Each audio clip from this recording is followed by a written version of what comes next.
Buenas noches, mi nombre es María Paz Sáenz, soy psicóloga clínica y magistra en psicología del desarrollo. Agradezco mucho al espacio que nos brinda punto y solución a los especialistas para exponer nuestras ideas y quizás plantear soluciones. Hoy me acompaña Pamela Angulo, psicóloga, psicoterapeuta psicoanalítica dedicada a la atención de niños, adolescentes y adultos. Hola, Pamela.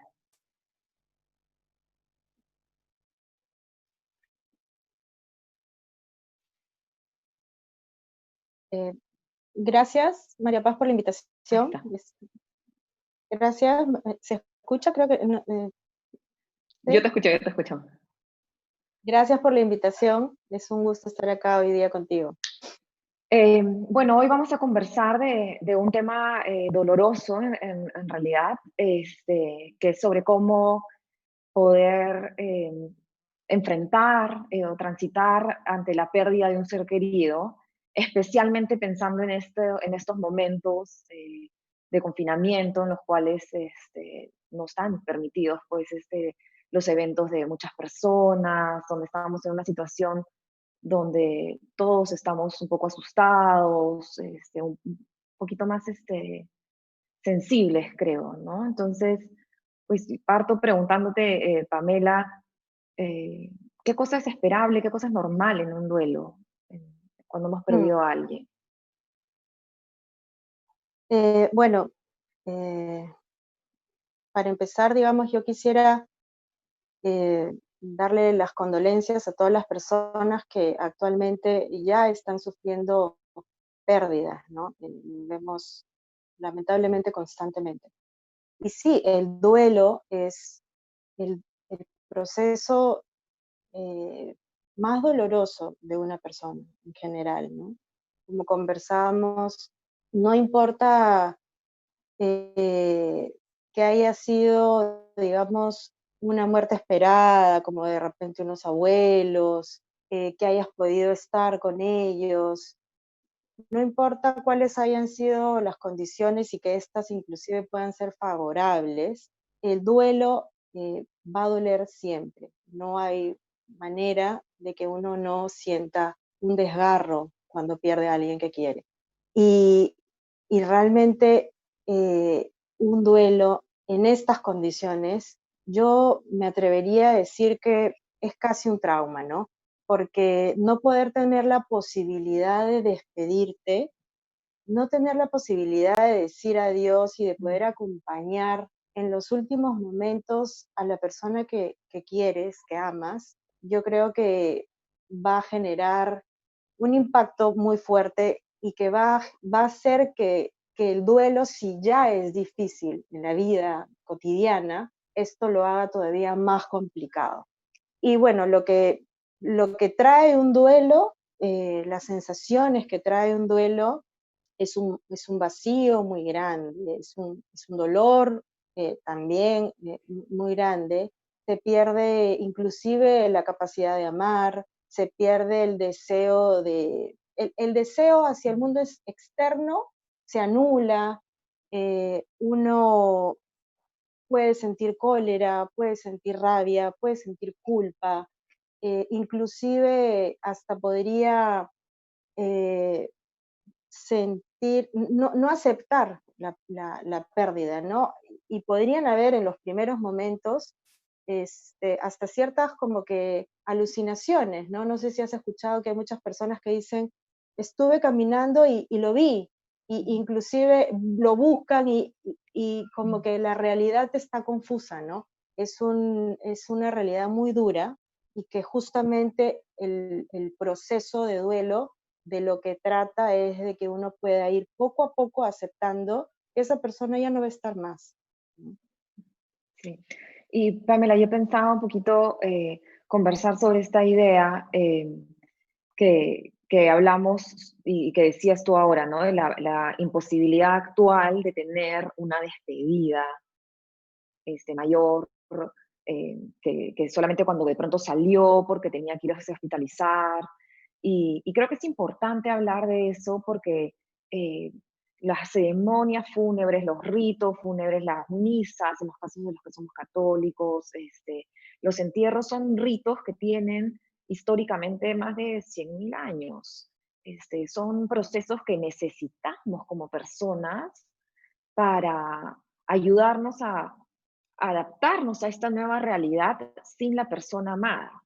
Son ritos que tenemos que nos ayudan a despedirnos, nos ayudan, leía ahora unas investigaciones que hablaban de la importancia que tiene el rito para tener un recuerdo de un acontecimiento que nos reafirme que la persona se ha ido. Y esto es algo que yo en mi experiencia personal lo había vivido, ¿no? Esta necesidad de ponerse muy concreto, ¿no? Quiero verlo para saber que efectivamente no está conmigo. Y leyendo esas investigaciones podía ver que algo que yo he experimentado es, y que claro, mi sentido común de psicóloga me decía que probablemente era muy popular, pero ver que efectivamente nos ponemos como seres humanos más concretos y necesitamos una prueba, ¿no? Algo que nos recuerde. Y entonces, pensando hoy en día las personas que están pasando por duelos, importante eh, saber que si hoy en día sienten y se preguntan, oye, ¿es esto real? Es natural esa pregunta. Uno, porque uno no desea que sea natural, que sea real, que quieren que sea inventado, ese es tu deseo, y también porque si no lo has terminado de ver, no lo has terminado de ver el entierro, de ver que efectivamente hubo un velorio, todos estos ritos que nos recuerdan y nos reafirman que la persona no está, que son tan dolorosos, pero tan necesarios para un cierre. Sí, totalmente de acuerdo con lo que estás diciendo. Eh, el hecho de que hoy día ya no podamos contar con estos rituales hace que los duelos vayan a ser muy complicados, ¿no? Me parece importante que marques esta separación, ¿no? Yo creo que el ritual de despedida marca un antes y un después. Marca hasta aquí, compartí mi vida contigo y de acá en adelante ya no vas a estar.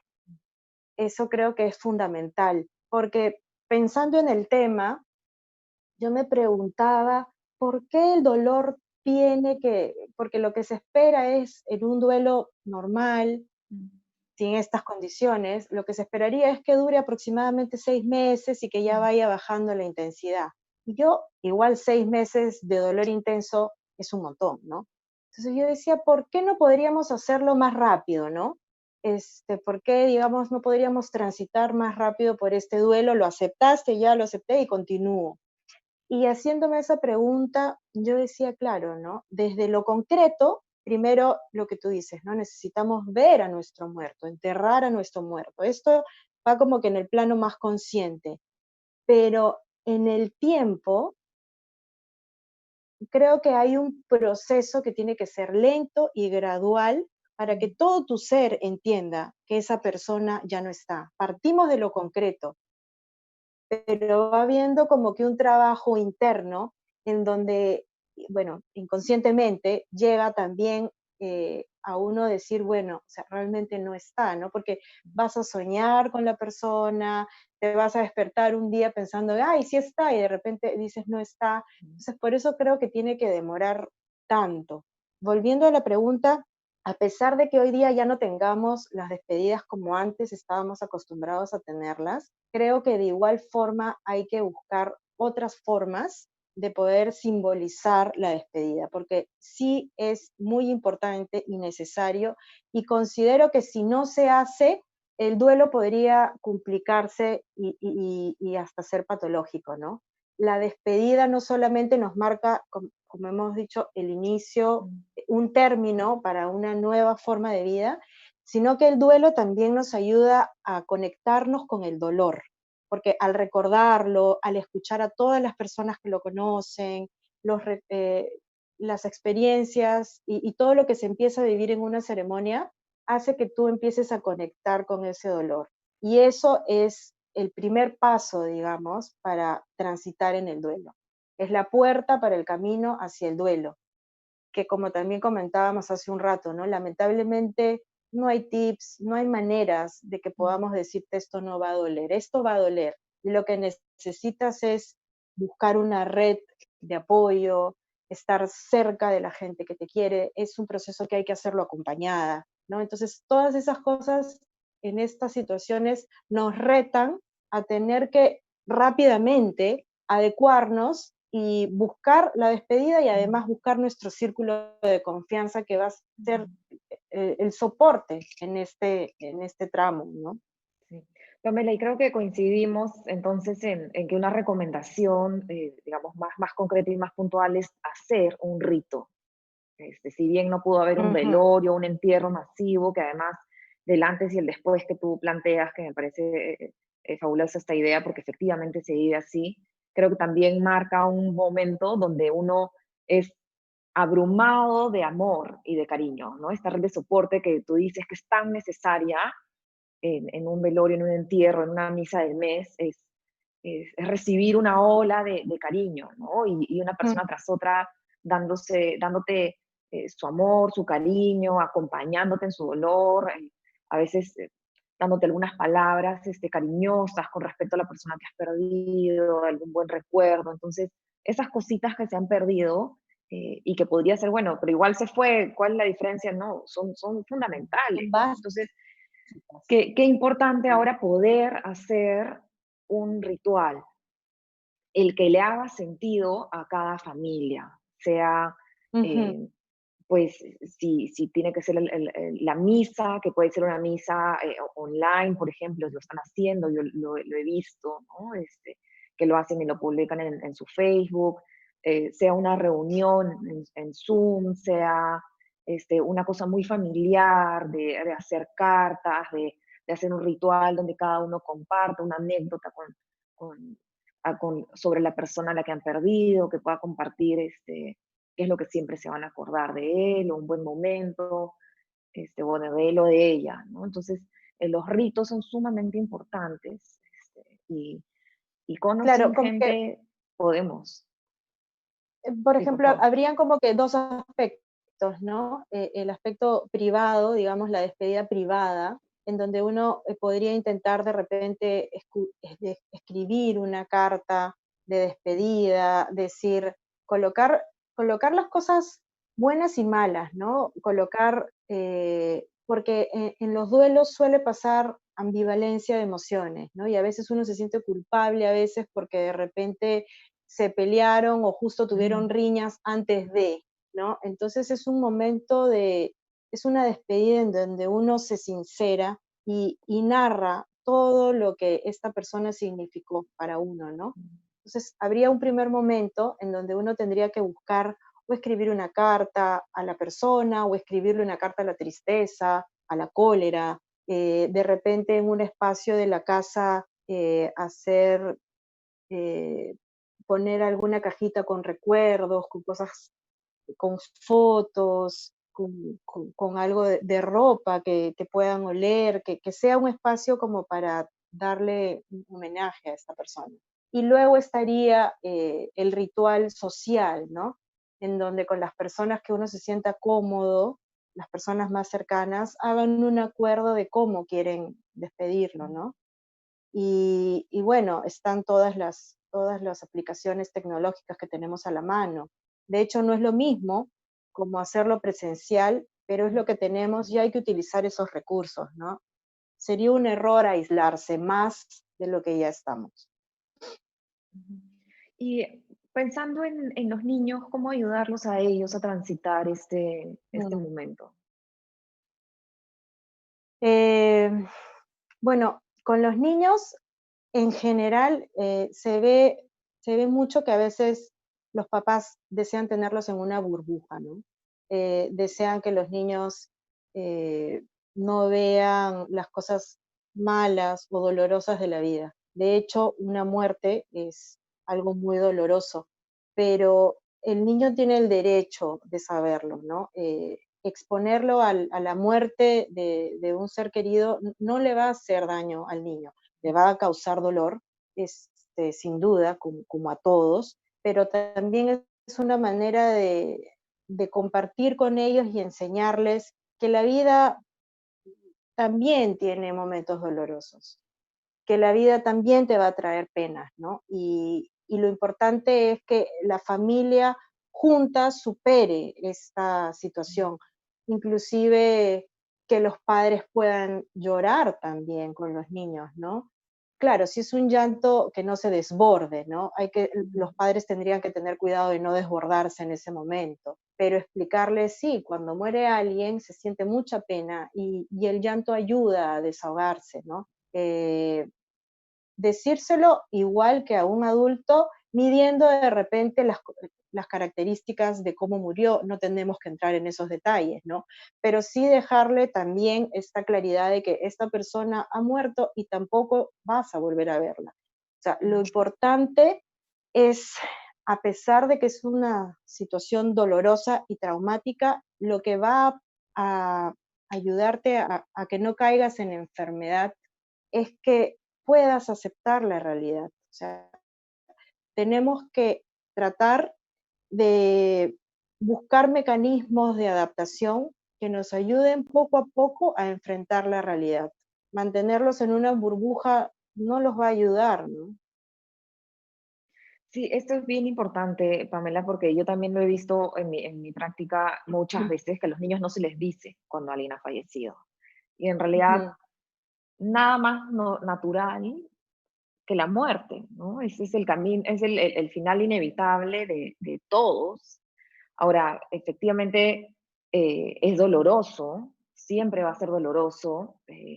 Creo que hay, eh, de cierto modo, todos tenemos olvidadito y reprimidita el conocimiento de que nos vamos a morir en algún momento, y eso es funcional porque claro. nos permite vivir y existir y arriesgarnos. Algunos investigadores dicen que cómo uno tome la muerte determina en gran medida cómo uno toma la vida, ¿no? Mm, Pero es un conocimiento que ahí está y que tiene que estar. Entonces, nada más natural que también poder hablar de eso con los niños, con el dolor que trae, y creo que importantísimo lo que dices, ¿no? Que un padre o una madre pueda compartir sus lágrimas con el hijo, es muy importante, pero no en un nivel en el cual las emociones han perdido el control dentro del padre y está absolutamente es desbordado, no en un nivel en el cual el padre esté buscando que el niño lo consuele, pero sí quizás no sé solo quizás, pero sí definitivamente un llanto en el cual puedan compartir la tristeza, ¿no? Yo estoy triste, tú estás triste, estamos tristes porque esta es una situación triste, ¿no? Yo quería hacerte otra pregunta, porque tú dale. hablaste de, de cómo lleva, dijiste unas palabras con respecto a que esto continúe siendo un duelo sano, ¿no? Y no llegar a enfermarnos. Entonces, eh, ¿cómo podríamos distinguir o qué ya sería un duelo que, que podría no estar estando en un buen camino, donde nosotros ya necesitaríamos un acompañamiento psicológico, ¿no? Tú al inicio dijiste este, varias de las emociones que uno puede pasar durante el duelo y que si bien son incómodas, son absolutamente normales, ¿no? Hablaste Ujú, de esta falta de interés en el mundo, rabia, culpa, pena. Yo quisiera incluir ahí que muchas veces la gente rumea ideas o memorias con el fallecido, ¿no? La idea que da vueltas una y otra vez, ¿no? Está rumiando esa idea. Y todo eso lo consideramos normal porque es un claro. momento de desestabilidad emocional, la muerte de alguien, sobre todo si es alguien significativo. Pero cuando, para que las personas que nos escuchan sepan, eh, cuando de pronto ya es momento de acudir a un profesional como tú, como yo, como alguien más o como un psiquiatra. Creo que hay dos factores, ¿no? Que podríamos tener en cuenta como para ver si la cosa no está caminando como debería. Uno es el tiempo, ¿no? Que yo creo que actualmente, si antes creíamos que era 6 meses, un tiempo aprox, yo la verdad creo que de repente el tiempo en estas condiciones serán 8 meses o un poco más. Pero si ya tenemos a la persona pasado un año que sigue con esta intensidad, es como que preguntar qué está pasando. Y la otra condición también que puede hacer la diferencia es si bien en un duelo normal la culpa está presente y los reproches están presentes, en un duelo que empieza a complicarse, esta sensación de culpa, de reproche, está muy acentuada. Hay realmente una gran agresión hacia uno mismo, una gran responsabilidad de que esta persona se fue y que uno es el responsable. Si bien en el duelo normal hay poco interés en el mundo externo y uno puede sentir el mundo externo vacío, eh, en un duelo complicado, el vacío lo siente uno. Esta sensación de no valencia la siente uno, ¿no? Entonces, ya ahí probablemente no sea un duelo saludable y probablemente sí tenga que recurrir a la ayuda de un profesional porque habría que ver cuáles han sido las formas en las que esta persona ha transitado sus duelos, ¿no? Cómo ha transitado su vida y qué clase de vínculo y de seguridad ha habido, ¿no? Que cuando una persona, digamos, no está, uno tenga que ser la responsable y recriminarse tanto la pérdida, ¿no? Ahí ya estaríamos hablando de un duelo complicado que sí necesitaría ayuda, ¿no? Sí. Ahora, igual quiero resaltar esta parte que has dicho, de que en el duelo saludable es normal que uno se haga preguntas y haya una cuota más pequeña de culpa, ¿no?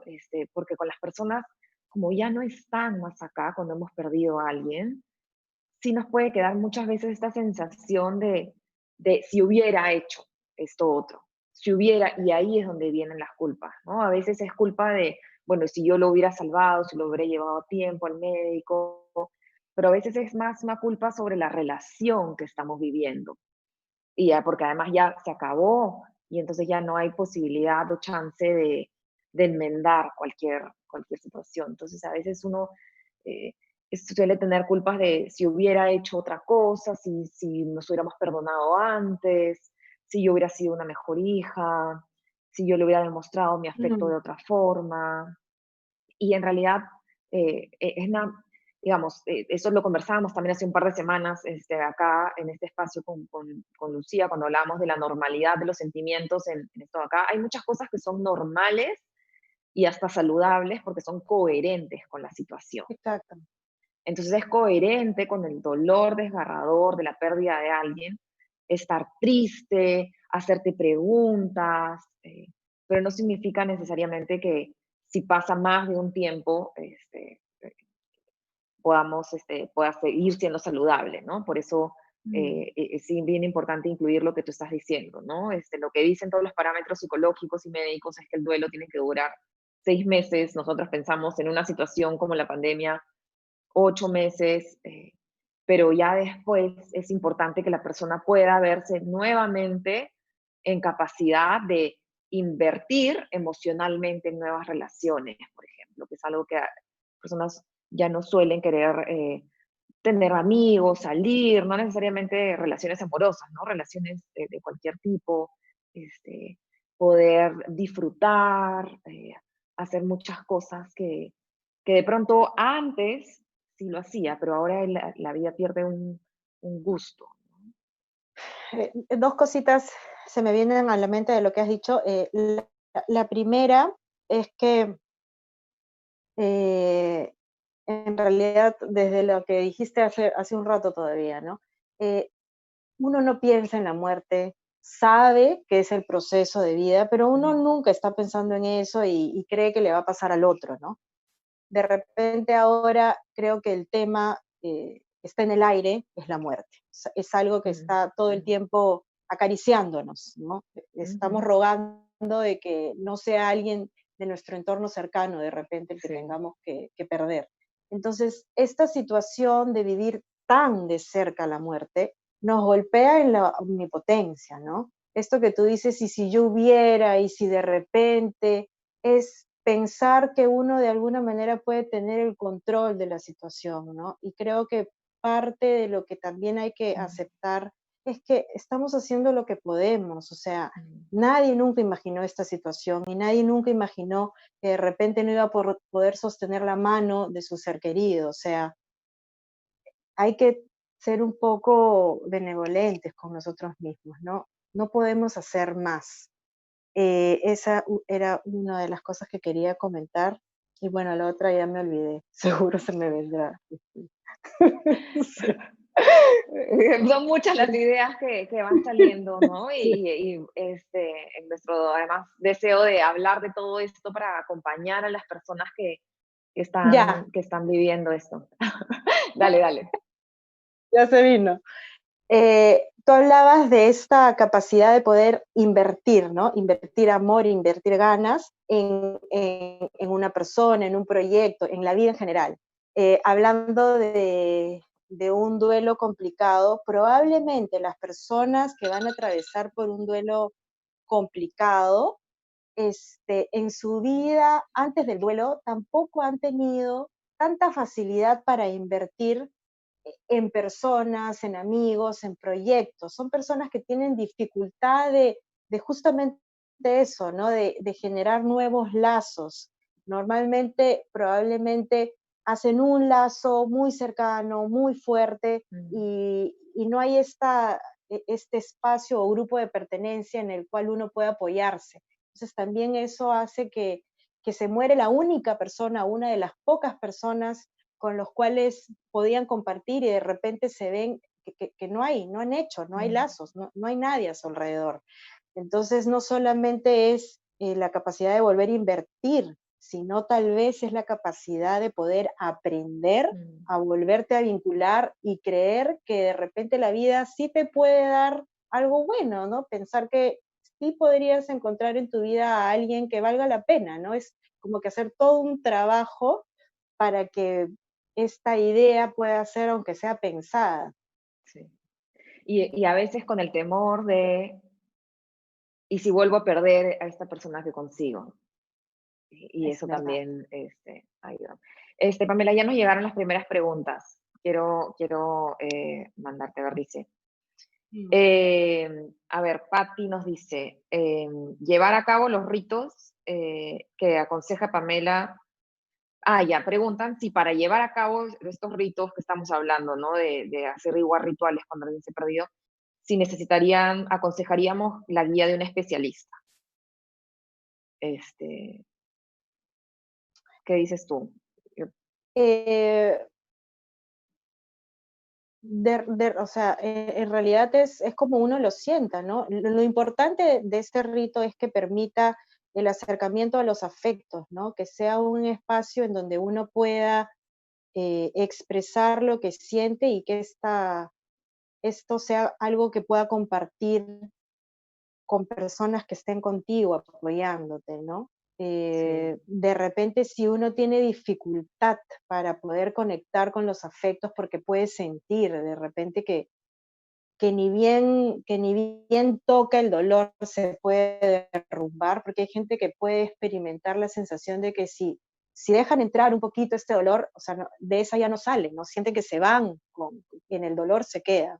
De repente ahí sí necesitarían el apoyo de un profesional que pueda caminar de la mano en este proceso e ir yendo de a pocos, porque también no es que algunos podrán hacerlo en un día, algunos se tomarán un montón de tiempo inclusive para Mm, poder hablar de la persona que perdieron, o sea, ni mm, siquiera podrían hablar algunos, ¿no? Entonces va a depender de grados, ¿no? Si uno siente que no puede y necesita compañía, o compañía de un profesional, que sea con un sí. profesional, ¿no? Sí, sí, yo coincidiría contigo, pero no diría que sí o sí es necesario un especialista. Yo creo que va a depender de si están sintiendo que lo necesitan, lo que tú has dicho, ¿no? Em, Nos pregunta también, Patti, ¿cómo se controla el desborde de emociones? ¿No? Hemos hablado de cómo a veces uno se puede desbordar de emociones. Dice, ¿cómo se controla el desborde de emociones sin una guía apropiada? Porfa, ¿puedes repetir la pregunta? ¿Cómo se controla el desborde de emociones? Pregunta Pati. Yo lo que empezaría a explicar un poquito es metáfora que a veces yo uso con los niñitos, cuando los niños también se desbordan, los adultos nos desbordamos también, ¿no? Que es cuando tenemos tantos sentimientos, tantos, que si nosotros fuéramos un vaso, ya nos llenamos y se chorrió, ¿no? Está saliendo por todos lados. Entonces, a veces necesitas un vaso más grande, a veces necesitas ser un vaso más grande o que venga un vaso más grande. Entonces, el desborde de emociones pasa porque nuestras emociones son tan fuertes, tan intensas, que casi no hay mente ni cuerpo que las aguante. Por eso el desborde para algunos puede ser hasta físico y se desborda tanto de rabia que está agrediendo a los demás. Este, puede ser, bueno, verbal y se desborda y solamente agrede, o se desborda de tristeza y está en un llanto profundo, a veces se caen físicamente al piso. ¿Cómo ayudar a esto? A veces es muy difícil ayudarnos a nosotros mismos, a veces necesitamos la ayuda de otro. Eh, por eso estos ritos son tan importantes, porque, por ejemplo, un abrazo de otra persona es algo que ayuda con el desborde, porque literalmente nos contiene, el abrazo nos agarra, ¿no? Sí.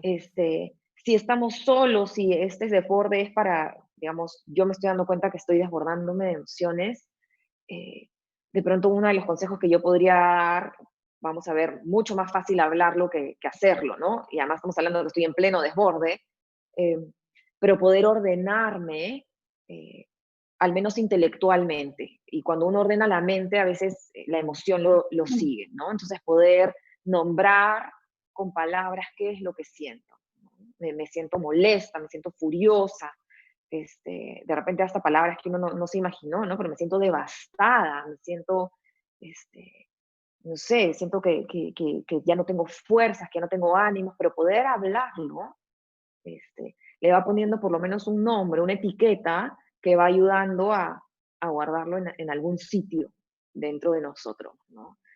El escenario ideal es poder hacer esto con alguien.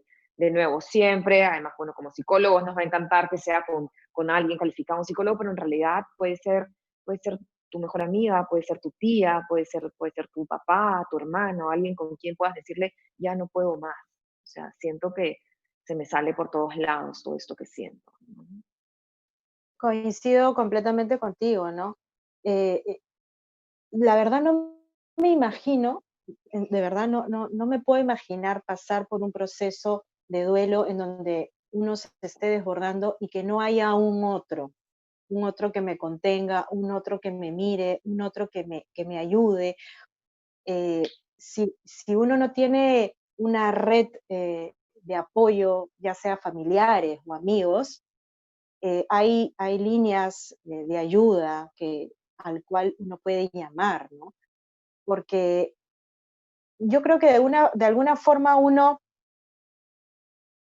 sabe que si se va a desbordar, uno se aguanta, ¿no? Y de repente está teniendo esta necesidad con una carga enorme de emociones y está esperando a ver, a ver quién me aguanta con todo esto, o sea, quién me ayuda, ¿no? Y apenas esa persona encuentre a alguien que pueda sostenerla medianamente, esta persona va a poder drenar, ¿no?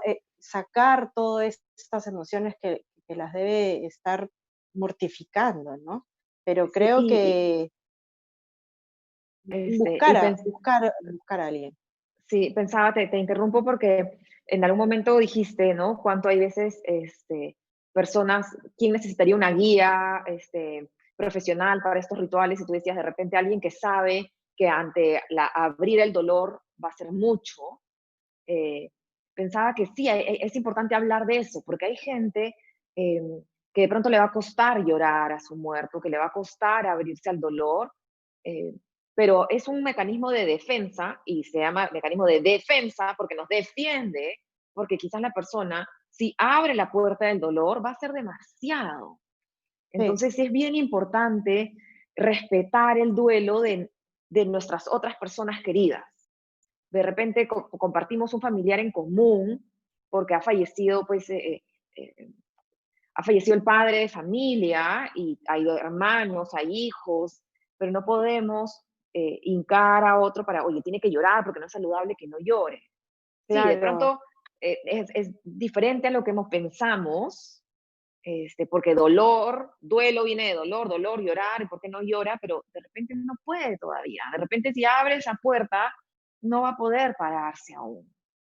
Entonces, y de pronto si la abre es que termina precisamente desbordándose. Quiero seguir pasando para las otras preguntas. Bueno, nos pregunta, Ketty nos pregunta, ¿qué otro ritual se podría hacer en esta época? Este, yo creo que eso lo podemos dejar a los valores de cada familia, ¿no? Y de cada persona. Yo puedo decir lo que a mí me hace sentido, ¿no?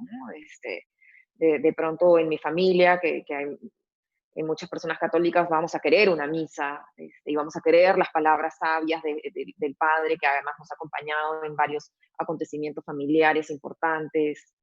Pero ya habíamos conversado, de pronto se pregunta yo un poco antes, ¿no? De lo que tú habías dicho, los rituales privados, los rituales públicos. Creo que es importante dejar claro que no es que se hace este ritual y esto es lo que recomiendan las psicólogas, esto es lo que Ujú. es psicológicamente favorable, ¿no? Creo que es bien importante hacer algo, hacer un ritual, hacer una despedida, pero que le haga Sí, mucho sentido a la familia. exacto.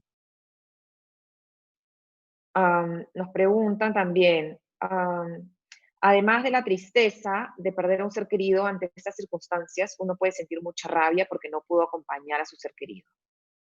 ¿Cómo podemos descargar esa cólera? Sí, pues definitivamente la cólera es normal, está ahí y creo que tiene que ver un poco con lo que mencioné hace algún momento, ¿no? Eh, es todo lo que se pudo hacer, esto golpea nuestra omnipotencia, nuestra frustración, es una situación completamente diferente y más que pensar qué se puede hacer es ir aceptando, ¿no? Es nuevamente ir aceptando que esta situación se dio de esta manera sin que uno pueda realmente controlar la situación, ¿no? Es una resignación, es expresarlo, ¿no? En cuestión de las emociones, tanto de las mal llamadas negativas como la cólera, la rabia, uno tiene que expresarlas, decirlas, ¿no? Y entender que es normal que estén sintiendo eso. Sí. Yo creo que es bien importante lo que estoy diciendo, expresarlas, poder hablarlas, ¿no? Ahora es interesante porque hablan de cómo desahogar, ¿no? Dijo cómo poder descargar la cólera y podemos conversar un poquito de esto porque de hecho hay varias teorías, ¿no? De la ira y de la cólera, de la agresión. Hay una teoría que dice que uno tiene una cantidad de rabia y que entonces si la descarga, ya pues, ¿no? Ya se le baja y se le quita, ¿no? Entonces de repente las personas que tienen esa teoría dicen, bueno, anda, insulta, ¿no? Y se te va a quitar, ¿no? A veces escuché un psicólogo infantil diciendo, inflan globos y que los reviente todos con un alfiler para que descargue ahí su ira, ¿no? Algunas otras personas tienen la idea de que al revés, ¿no? Si uno fomenta la rabia, va a crecer la rabia, ¿no? Entonces, sí creo que yo lo que yo he visto y lo que yo creo es que si la cólera está ahí, ya está ahí. Y efectivamente coincido Sí. contigo, ¿no? Hay que expresarla, hay que hablarla, pero creo que es importante no actuarla, no agredir a nadie con esa cólera. Y Ujú, finalmente, para mí, uno de los ejercicios más saludables es finalmente usar esa cólera, pero para bien, para fines que construyan. ujú, Es como cuando odias tu trabajo, pero no la uses para ir a insultarte a tu jefe, ¿no?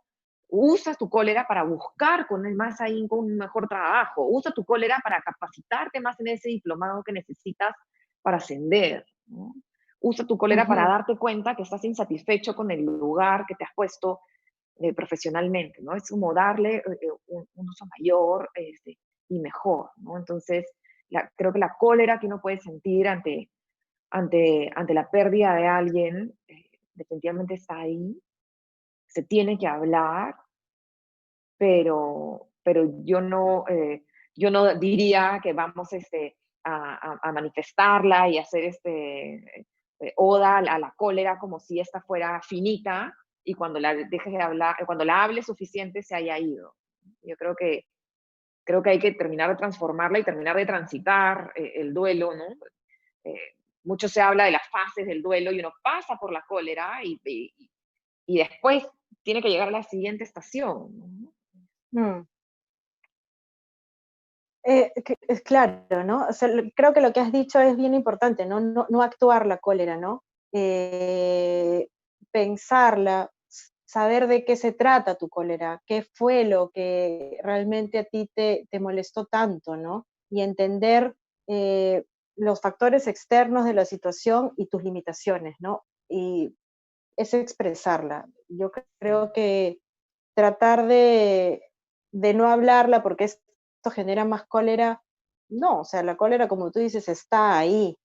Y mientras más rápido puedas hablar de esta cólera, va a ir disipándose, ¿no? Permitiendo que empiecen a salir otros sentimientos, como por ejemplo el dolor, ¿no? Porque muchas veces detrás de la cólera lo que hay es un inmenso dolor, ¿no? Y a veces está como que tapando esta emoción. A veces es mejor estar en estado de cólera que en estado de dolor.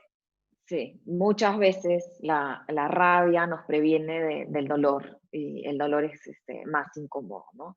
Ahora, quiero retomar algo que dijiste, además lo has dicho varias veces, ¿no? Poder entender nuestras limitaciones, porque a veces esta cólera también viene por lo que acabas de decir, ¿no? Uno no termina de entender que uno tiene limitaciones, no lo hubieras podido salvar, no necesariamente lo hubieras podido mejorar, y la cólera viene por ahí, ¿no? Y lo que habías mencionado, eh, el tema de la omnipotencia, ¿no? La omnipotencia de las personas a veces nos creemos omnipotentes y creemos que lo hubiéramos podido cambiar, que lo hubiéramos Ujú. podido solucionar, y en realidad es nuestro deseo de haberlo solucionado, pero tenemos limitaciones. Y tenemos dos preguntas y nos quedan unos 3 minutitos, espero que podamos terminarlas. Eh, una persona, Mónica, nos pregunta, ¿cómo ser un soporte efectivo para alguien que empieza su duelo en esta situación? ¿Y cómo apoyarlo si la persona no quiere dialogar? ¿No? Está desconsolado y no quiere dialogar. Bueno, eh, lo primero que tendría que hacer esta persona es manifestar esto, ¿no? Quiero ayudarte, quiero ser un soporte para ti, estoy para ti, entiendo que no quieras hablar, pero aquí estoy, ¿no? Marcar, señalar eso y dejarlo bien en claro, ¿no? Respeto tus tiempos, respeto tu dolor, respeto tu silencio, pero quiero que sepas que aquí estoy en el momento que tú me necesites, ¿no? Eso es lo que podemos hacer y de alguna manera estar pendiente, ¿no? De la Mm, persona y esperar el tiempo en el que nos busquen, el tiempo en el que estén dispuestos a hablar, a compartir, a abrirse un poco más, ¿no? sí. Sí, coincido A contigo, ¿no? veces, Porque es el respeto a que el otro no puede hablar porque de repente no puede. Y es una frase que se escucha mucho cuando alguien ha pasado por algo feo, ¿no? Estoy aquí para lo que necesites. Pero quizás lo que estás diciendo también es seguir estando presente, porque a veces es el momento de estoy aquí, pero de repente también no tenemos que asumir que uno solo ayuda en el duelo hablando del duelo, pero de repente después escribir y ofrecer otro tipo de ayuda, ¿no? Oye, te llevo comida, te cocino, necesitas ayuda si es un compañero de trabajo, ¿no? Oye, esta semana estoy más relajado, quieres que te ayude con tus pendientes, mm, de pronto hasta para esto que has bajarle dicho, la carga. esto que acabas de decir sí me parece bastante importante, ¿no? Porque en el duelo lo que va a pasar muy probablemente es que uno empieza a descuidarse, ¿no?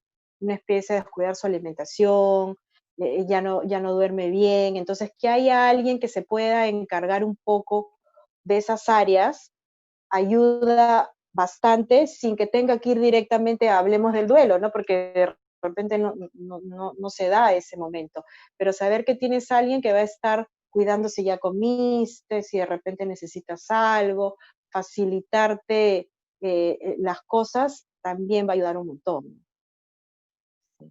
Y la última pregunta dice, ¿cómo ayudar a una persona que perdió a su padre y se siente culpable porque tomó la decisión de llevarlo a emergencias de salud y ahí se contagió de COVID. Yo me aventuro a empezar a responder y ahí creo que hay un tema de pronto de nuevo de natural, de querer que esto no haya pasado, ¿no? Pero hoy en día, esto me lo dijo un médico y me parece espectacular, de hecho hoy se lo repetí también a una de mis amigas, ¿no? En el hospital, el contagio es una posibilidad, no es una realidad, ¿no? O sea, hospital no es igual a contagio, y contagio además no es igual a muerte. Pero cuando uno está enfermo y tiene una enfermedad que el médico te está diciendo, si estás enfermo, eso no es una posibilidad, tu enfermedad, es una realidad. Entonces, si esta persona decidió llevar a su padre a emergencias, es porque vio una realidad, no vio una posibilidad de que estaba enfermo. Necesitaba esa salud, necesitaba ir a emergencias. Entonces, pues mis mayores condolencias para esta persona. Realmente solo puedo empezar a imaginarme el dolor tan grande que siente. eh, pero creo que es bien importante poder ayudarnos también eh, con el tema de los pensamientos, ¿no? Es normal, es coherente con la situación, está rumiando estas ideas, pero no nos olvidemos también de traer a nuestra mente todas esas otras cosas que sí hiciste por tu papá, que además llevarlo a salud también fue algo que hiciste por su bien, que lamentablemente salió mal, pero hiciste por su bien. Y hay cuántas otras cosas has, has hecho en la historia familiar que han tenido que hiciste por su bien y que salieron tan bien, ¿no?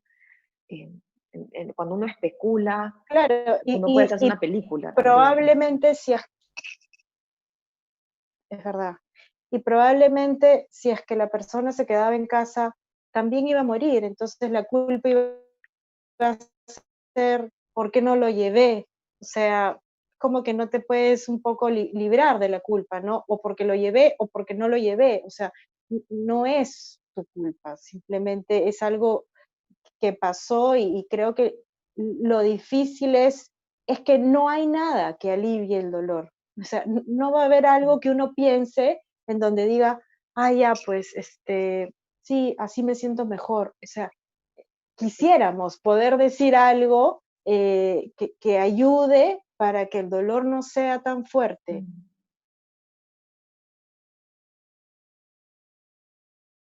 Mm. Pero creo que no sé, yo no me imagino una pérdida de la persona que uno ama, o sea, no sé.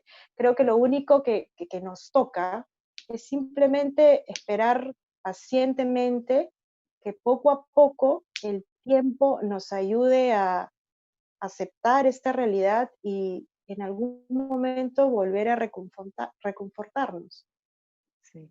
Y volvernos a adaptar a una vida sin esta persona que queremos, ¿no? Y yo, digamos, coincido contigo y quizás con esa idea podemos cerrar ya el bloque que nos quedamos sin tiempo, que es que nada de lo que digamos, no hay una sugerencia para tener menos dolor. El dolor va a estar ahí y el dolor tiene muchísimas manifestaciones, manifestaciones en culpa, en rabia, en ideas, en si yo hubiera. ¿Cómo hacer para ayudar a una persona que está en duelo? Estar ahí, compartir con él. Y otra cosa que de repente podría ayudarnos a pensar de una manera un poco alentadora, es que a pesar de que en el momento que uno está en duelo no se lo puede ni imaginar, pero la vida siempre nos trae algo bueno, algo positivo, algo que nos vuelva a ilusionar, algo que nos vuelva a hacer sentir bien, ¿no? O sea, la vida tiene aspectos muy dolorosos, pero la vida también es bonita, ¿no? Y en algún momento va a pasar que uno va a poder mirar la vida con ilusión. O sea, esto también va a pasar. Eso es lo que pienso. Bueno, y con esa idea, que creo que hace un excelente resumen y cierre, nos quedamos y nos despedimos. Entonces quiero agradecer nuevamente al espacio que nos brinda Punto y Solución a los especialistas para dar nuestros puntos de vista. Buenas noches, Gracias. Pamela. Chao.